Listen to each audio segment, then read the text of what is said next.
தினமும் ஒரு தேன்துளி.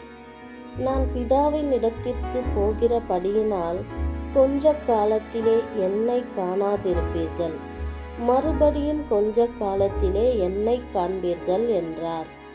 அப்பொழுது அவருடைய சீஷரில் சிலர், நான் பிதாவின் இடத்திற்கு போகிறபடியினால் கொஞ்ச காலத்திலே என்னை காணாதிருப்பீர்கள் என்றும் மறுபடியும் கொஞ்ச காலத்திலே என்னை காண்பீர்கள் என்றும் அவர் நம்முடனே சொல்லி இருக்கிறதின் கருத்தென்ன என்று தங்களுக்குள்ளே பேசிக் கொண்டதும் அன்றி, கொஞ்ச காலம் என்கிறாரே, இதென்ன?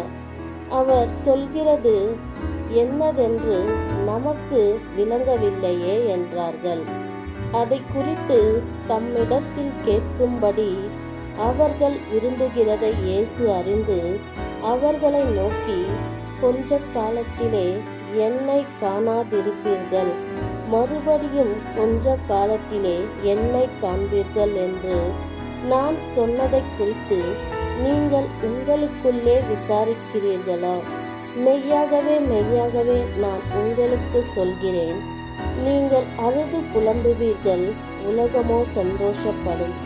நீங்கள் துக்கப்படுவீர்கள், ஆனாலும் உங்கள் துக்கம் சந்தோஷமாக மாறும். ஆமென்.